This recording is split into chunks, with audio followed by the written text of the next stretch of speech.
বাড়িতে যেদিনকে ইলিশ মাছ রান্না হবে সেদিনকে আগে থেকে ঠিক করে নিই আজকে ইলিশ মাছ দিয়ে কি রান্না হবে।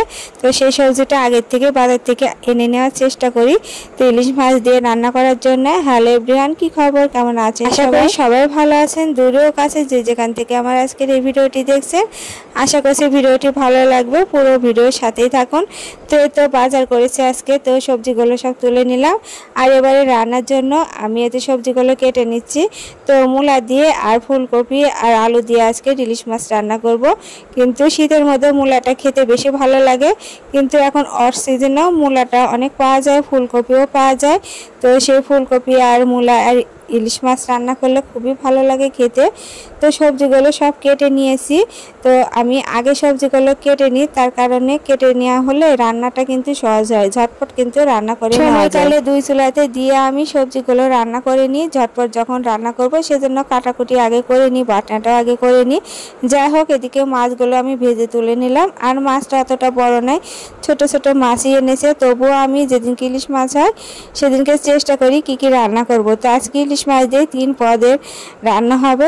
তো ইলিশ মাছের তেলটুকু আমি তুলে রাখলাম। আর ইলিশ মাছের তেল খেতে কিন্তু খুবই ভালো লাগে, ভাত দিয়ে লবণ দিয়ে মাখিয়ে খেতে ছেলে মেয়েরা খুবই পছন্দ করে। যাই হোক, এদিকে আমি ইলিশ মাছের তেলটা তুলে নিয়ে ওই তেলে আমি আরেকটু তেল দিয়ে ফোড়ন দিয়ে নিয়ে তো মাছের ঝোলের জন্য তরকারিটা ভেজে নিয়ে জল দিয়ে দিলাম। তো এতে 1 পদ আমার রান্না হলো। ইলিশ মাছের ঝোল করলাম ফুলকপি আলু আর মূলো দিয়ে। আর এই মূলো সবজিটা আমার আগে খেতে অতটা পছন্দ হতো না, কিন্তু ঝোলে দিয়ে রান্না করলে যার টেস্ট হয় ইলিশ মাছ দিয়ে বিশেষ করে। আর আগের দিনে কি হতো, শীতের দিনে যখন মূলো ফুলকপি দিয়ে রান্না করা হতো মাছের ঝোল, এর স্বাদটা আরেকবারই পর্যন্ত চলে যেত। যাই হোক, এখন আর সেই গন্ধ আর স্বাদটা নেই। যাই হোক, আমি আবার এই তো শুকনো মরিচ ভেজে তুলে রাখলাম ইলিশ মাছের একটা ভর্তা বানানোর জন্য। তার এবারে ওই তেলে আমি আরেকটু তেল দিয়ে নিলাম, দিয়ে আমি ফোড়ন দিয়ে নিলাম। এবারে কুমড়োর তরকারিটা করে নেব।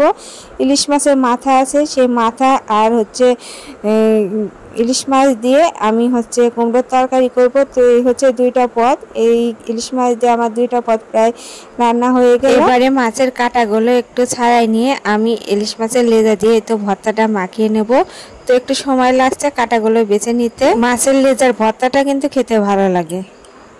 আর একটা পদ হচ্ছে যে তেল আছে, তেল দিয়ে কিন্তু অর্ধেক ভাত খাওয়া হয়ে যায় একটু লবণ দিয়ে মাখিয়ে খেয়ে নিলে। আর এবারে যে মাছের লেজা আছে ওই লেজাটারই আমি একটু ভর্তা করে নিয়েছিলাম। তো এই তো সবাইকে এবারে খাবার বেড়ে দেবো। তো আজকে ইলিশ মাছ দিয়ে মূলত 4 রকমের আইটেম হলো। তো আজকের ভিডিওটা কেমন লাগলো কমেন্টে জানাবেন। আর ইউটিউব থেকে দেখলে আমার চ্যানেলটিকে সাবস্ক্রাইব করে পাশের বেল বাটনটা অন করে দেবেন।